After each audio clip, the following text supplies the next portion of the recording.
मेरे देश का सिस्टम चोर से कहो चोरी कहो और चोरी करो और साह से कहो जागे जाओ।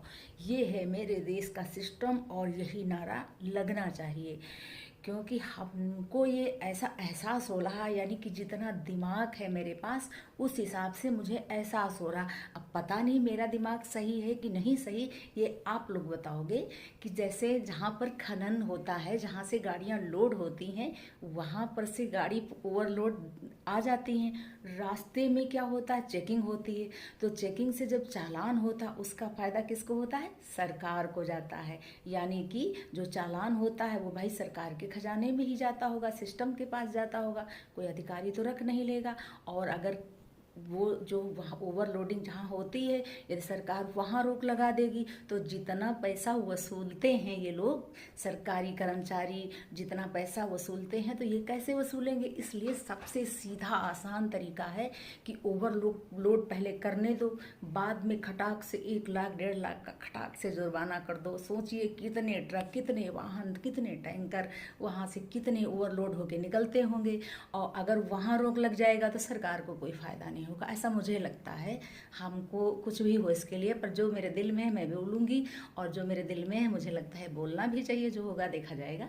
तो हमको ऐसा लगता है कि चोर से कहो जागे जाओ, चोर से कहो चोरी करो और साह से कहो जागे जाओ। ये हो रहा है भाई। ओवरलोडिंग यदि बंद करनी है तो जहाँ ओवरलोडिंग होती वहीं पर बंद कर दो, वहाँ पर एक चेकिंग लगा दो, चेकिंग करके गाड़ियाँ निकलती रहें, सिस्टम कितना बढ़िया चलेगा। लेकिन फिर आमदनी बंद हो जाएगी सरकार की। यानी गाड़ी निकाले मोटर मालिक, सब कुछ दांव पर अपना लगाए मोटर मालिक, यानी कि जनता, जो जनता के लोग हैं, सरकारी नौकरियाँ मिलेंगी नहीं और अच्छे से बिजनेस कोई करने नहीं देगा। तो बस यही होगा कि कई जगह सुनने को मिलता है, गाड़ियों में उस परिवार ने आत्महत्या कर ली, उस परिवार में आत्महत्या कर ली। लेकिन सब मोटर मालिकों को चाहिए, जितने लोग परेशान हैं उनको आत्महत्या करने की ज़रूरत नहीं, अपनी अपनी गाड़ियाँ बिल्कुल खड़ी कर दें। और सरकार जब तक ये मांगें पूरी ना करे, हम कह रहे हैं ओवरलोडिंग यदि गलत है, तो हम नहीं कह रहे हैं जो चीज़ मेरे देश के लिए गलत है वो चलनी ही चाहिए, वो बंद होनी चाहिए। लेकिन पूर्णतः बंद क्यों नहीं होती है। जहाँ से ओवरलोडिंग होती वहाँ से ही कोई क्यों वो लेकर के निकल आता है ओवरलोड, लेकिन वहाँ कोई रोक देगा तो आमदनी बंद हो जाएगी। तो ये सिस्टम बंद होना चाहिए ओवरलोडिंग का, जहाँ से इसकी जड़ है। जड़ कोई समाप्त नहीं कर रहा है, इसलिए क्योंकि फिर सरकार का फ़ायदा नहीं होगा।